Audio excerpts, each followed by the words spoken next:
devolution kalure gi rem mar telo e county. Rem mar telo onge county government ma Migori. Nango. Jotelo nitie. Nango to pok utieko keto apisas monego bed ni bede apis. Apisas nitie apis pogruok mantiere and chief officers ema onge te nikech bad problems gi public service board. Problem achiel mantie Migori ne ang'eni wabro dok kikwi wil moko wacho ratings ga mag counties. Iwacha sani gitiyo. Weya wacha tie kiema chakgo. Chak gi ratings. Ema chakgo. Number 1 mari nyaka number 4. Number 1 I can authoritatively say kendo ka chung Migori County. Migori County e number chiel e dongruok e county mangima. Manyanza mangima. Ami analogy achiel. Liech nyuolo nyathi achiel ma kilo 100 gi wiye. Iwinjo. Ito lenga iwinjo gweno toko tong achiel ma gram 50 mok chop kata gram ok chop kata kilo. It's a tenth of a kilo, not even a tenth, a 20th of a kilo. Togo koko kapoko chake toko se nyuol bocha koko koko kabisa. Koro mane difference mantie Migori gi counties moko. We do a lot. Pok wagoye koko kako winjo wago to wadhi chako bele ka gik matimore Migori dongo wakoni gimoro achiel.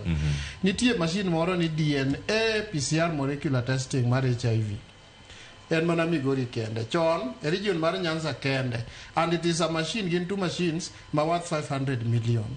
E Nyanza chon kadido pim viral load mar HIV tikao samples tidhi go Eldoret to tiko kata 2 weeks kore kaduogo. Sani region te mar Nyanza no te biro Migori nyaka Homa Bay miwinjo Philip Pakon gibiro Migori gi samples gi te biro tested within 1 or 2 days gidokgo. Iwinjo mano Migori for you. We have said it na no time news maka and unanogi Migori achiel no kata hospital kende ogero surgical complex and worth 400 million. Migori is going to be upgraded. Migori sub county hospital is going to be upgraded very soon. And Marario inano ka Safaricom Foundation mano Marario koro kaine Marario mar hospital kama nikech penjo gi thoth ogoda mokwongo nitie weche mag lose chenro ma utimo kaka kaunti mondo japinyo ng'e ni gima utimo ni en mane mano sebedo kantiere piny. Marario ma ilose ni mar hospital iwacho ni en haja mane ibed kod hospital ma igero kod $400,000,000 to hospital ni onge yedhe, hospital ni jotich ok tiyo yo makare, hospital ni onge sitima kata sitima lal kinde ka gintiere karka kata hospital onge equipment ma necessary. Kopogore gi mar viral load uketo omenda mathoth ahinya e gedo mar hospital mawacho mana complex no kama entiere to nitie miluongo ni Migori County Referral Hospital kama entie. Ka hospital eminya yudo kanyo kapo nono stima lal to onge backup. Gik ma kamagi ka dipo ni timre gitimre nang'o e county kama japinyo nego bedi nene ber mar county ka weche mag thieth osechwal e county achiel ma intiere to kuda lose weche go bedi. Iwinjo Clefas wach mar kia stima lal to onge backup mago rumas.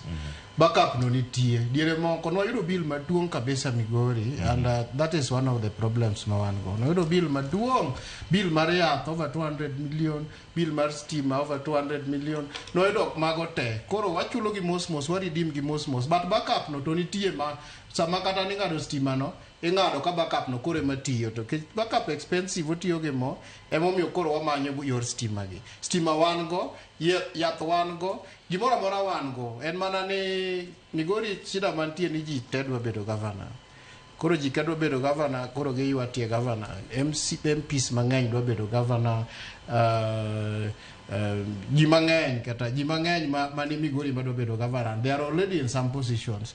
Koro ginano ni the best way mar temo mondo bedo governor no and fighting the incumbent. Adagi ulo example achiel na MP moro wacha ratiro e public rally ne sponsor mondo cases mag public service board mondo public service board kik ndiki tingeni public service board koko ndiko to kijende moko yudo tich kasto duogo blame governor ne ok ondiko ji.